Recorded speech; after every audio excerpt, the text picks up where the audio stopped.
Shalom Uvracha, nous allons développer aujourd'hui un cours à propos de l'étude de la Torah et de la prière.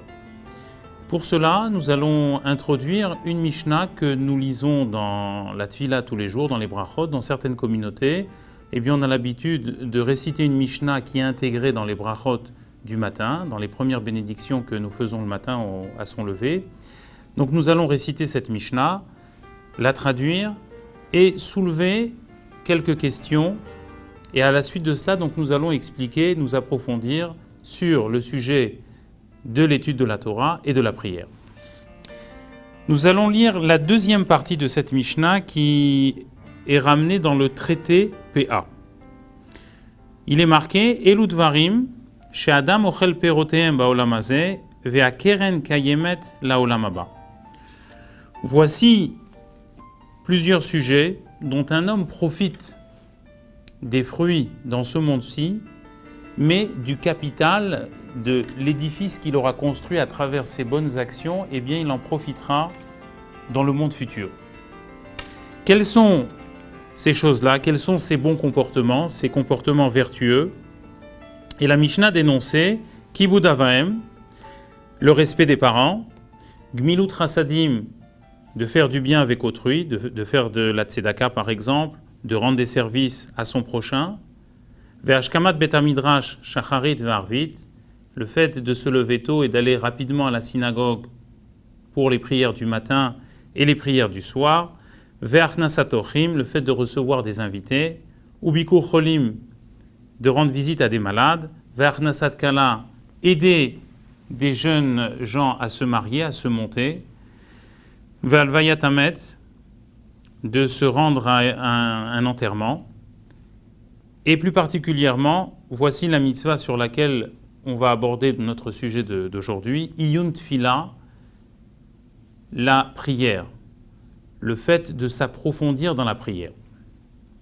Ensuite, la Mishnah énumère encore une autre mitzvah, et elle termine en disant Ve'talmud Torah keneged kulam. L'étude de la Torah, eh bien, elle a le même potentiel, la même force que toutes les autres mitzvot que nous venons de dire, toutes les autres bonnes actions. C'est-à-dire que si l'on mettait toutes ces actions que l'on vient d'énumérer sur un côté de la balance et l'étude de la Torah de l'autre côté de la balance, eh bien, on voit que l'étude de la Torah, eh bien, elle a la même force que toutes ces mitzvot réunies. Autrement dit, si je prends l'étude de la Torah uniquement d'un côté de la balance et une de ces mitzvot de l'autre côté de la balance, eh bien l'étude de la Torah, bien entendu, est plus forte.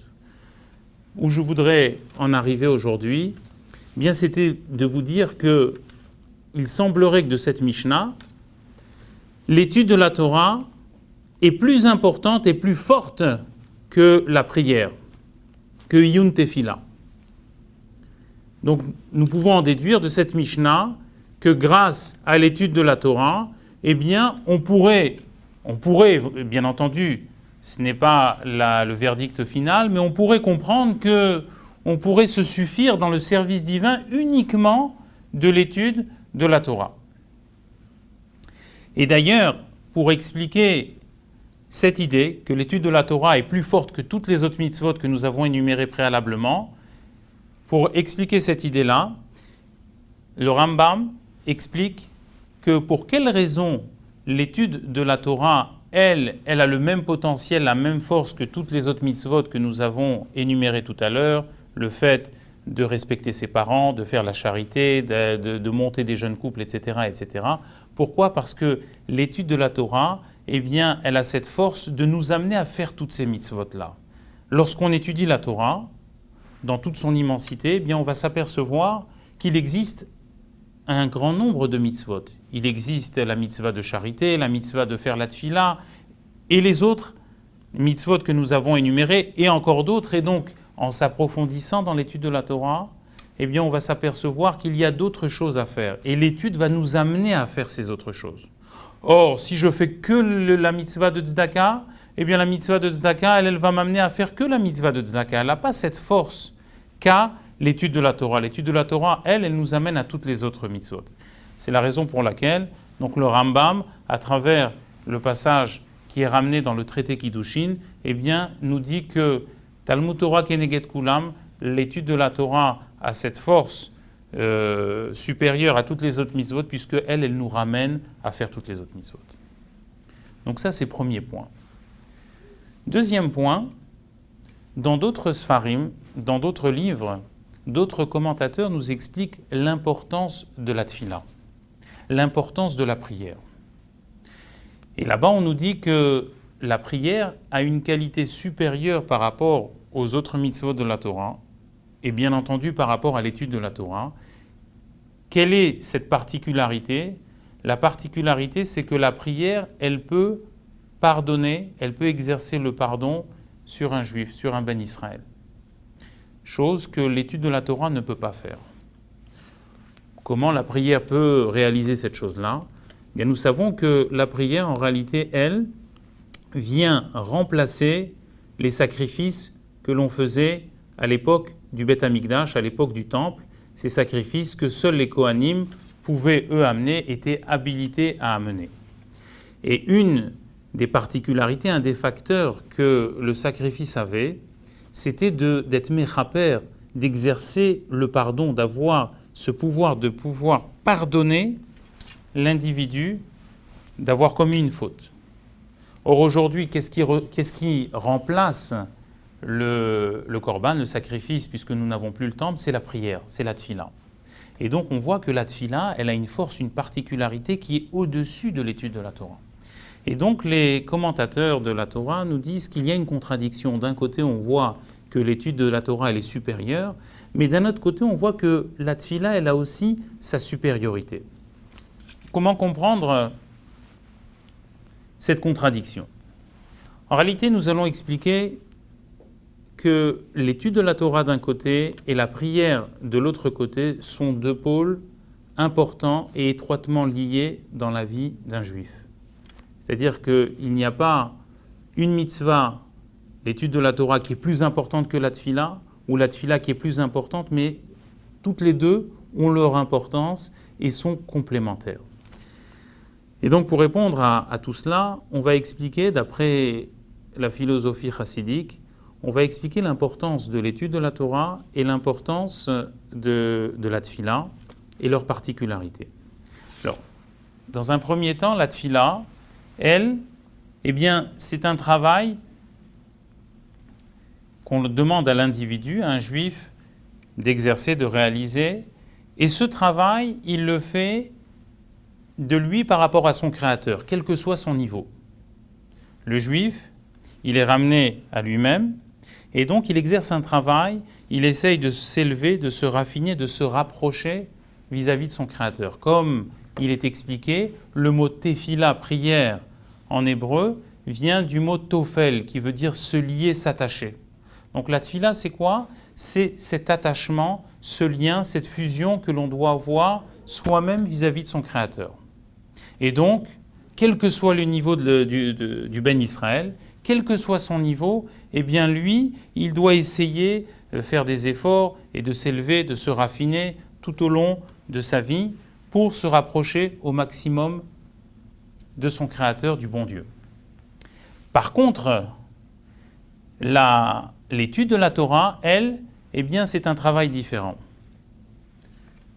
Lorsque l'on prononce des paroles de Torah, que ce soit la Torah écrite ou la Torah orale, eh bien, on attire des émanations divines, des lumières divines, des ondes positives de Gdusha, des étincelles de Gdusha sur soi. Et là, quel que soit le niveau de l'individu, eh bien, on peut attirer des très très très hauts niveaux. Même si la personne n'est pas forcément raffinée, n'a pas exercé sur elle un travail important, elle peut amener sur elle-même et sur son entourage des très hauts niveaux. Pour quelle raison ? Parce que lorsqu'on prononce la parole de Dieu, eh bien Dieu nous fait un cadeau de là où on extrait cette parole. Lorsqu'on prononce cette parole, on attire des niveaux qui viennent bien entendu de mondes supérieurs et on les attire sur soi. Mais ce n'est pas lié avec le niveau individuel de la personne. C'est lié avec quoi ? C'est lié avec la Torah elle-même. La Torah, comme elle a cette force, elle a cette puissance.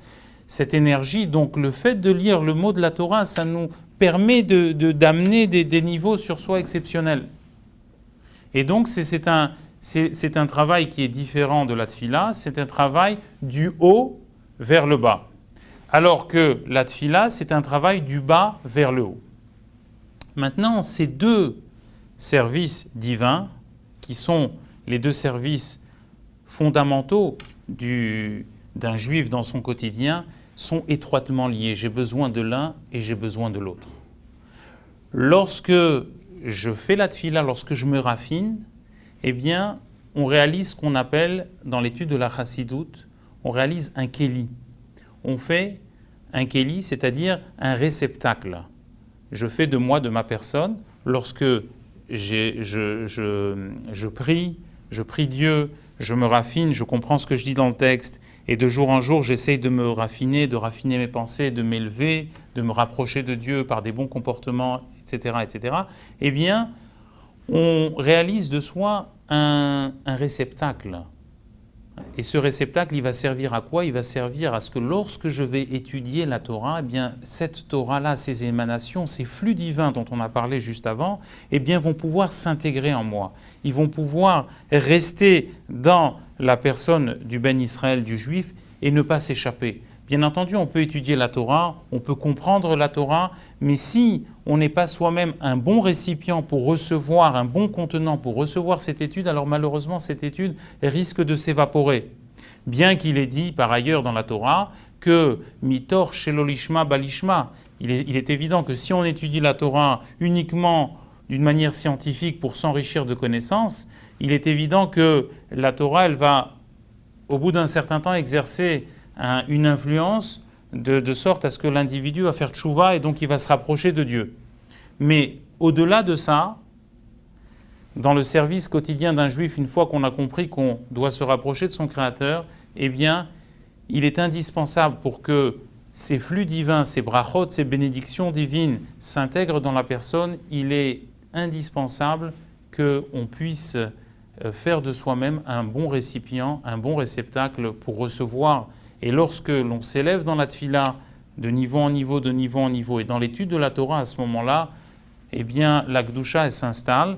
Et d'ailleurs, on voit dans le Pirkei Avot que le Pirkei Avot s'interroge de savoir si lorsqu'on est à plusieurs, lorsqu'on est 10, 9, etc., et lorsqu'on est même une personne, est-ce que la Shrina est présente avec nous lorsqu'on étudie la Torah? Et le Pirkei Avot démontre que même lorsqu'on est seul, la Shrina, Dieu il est en face de nous. Donc, c'est pour dire l'importance, bien entendu, de l'étude de la Torah, mais aussi l'importance de la tfila, que cette présence, ces flux, cette émanation, ce reflet que Akadosh Baruch Hu nous renvoie lorsqu'on étudie la Torah, eh bien, pour l'intégrer, pour qu'il ne s'échappe pas de nous, il faut qu'on soit bien préparé grâce à l'étude de la tfila. Grâce à cette explication que nous venons de vous développer, aujourd'hui, eh bien, on va comprendre un passage, l'un des passages extraordinaires que nous rencontrons dans la Torah, dans Parashat Toldot, lorsque Yaakov, à la demande de sa mère, de notre matriarche Rivka, eh bien, s'est déguisé pour, d'une certaine manière, prendre, dérober, c'est pas vraiment le mot, mais prendre les bénédictions que voulait Yitzhak destinées à son fils Esav. Il est expliqué par ailleurs qu'en réalité, ces bénédictions, elles devaient être attribuées à Yaakov, et que si elles sont arrivées de cette manière, c'est pour une raison tout à fait spéciale que l'on pourra développer dans un prochain cours. Mais je voudrais juste vous rappeler donc le passage où lorsque Yaakov est rentré pour voir son père Yitzhak et se faire passer pour Esav, lorsqu'il a commencé à parler, il a dit « je me présente », il a fait un blanc, il a dit « je suis Esav ». Yitzhak a répondu « Akol kol Yaakov », c'est la voix de Yaakov que j'entends, ce n'est pas la voix d'Esav. Et là on pourrait se poser une question. Pourquoi la Torah nous dit deux fois le mot kol, le mot voix? C'est la voix de Yaakov. On aurait pu tout simplement dire c'est la voix de Yaakov. Pourquoi on l'a répété deux fois? Et on va intensifier la question par le fait que l'orthographe du mot kol n'est pas le même dans les deux mots. Dans le premier mot, il s'écrit Kouf, la lettre Kouf en hébreu, plus la lettre Lamed. Et le deuxième s'écrit Kouf, avec un Vav au milieu et Lamed. Pour quelle raison il y a une orthographe différente, puisqu'on veut dire la même chose? Donc premièrement, pourquoi on a répété deux fois le mot voix en français V-O-I-X, et pourquoi la Torah l'a écrit avec un orthographe différent. Et grâce à ce que nous venons d'expliquer, nous allons comprendre une profondeur ici dans les paroles de Yitzhak.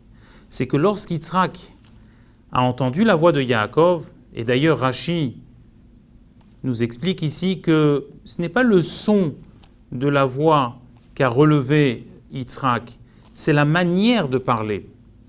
Lorsque Yaakov a parlé, il a parlé d'une manière différente, parce que les commentateurs disent qu'au sein d'une même famille, on peut avoir le même timbre de voix, et c'est ce qui existait entre Esav et Yaakov. Ils avaient le même timbre de voix, ce que les commentateurs disent.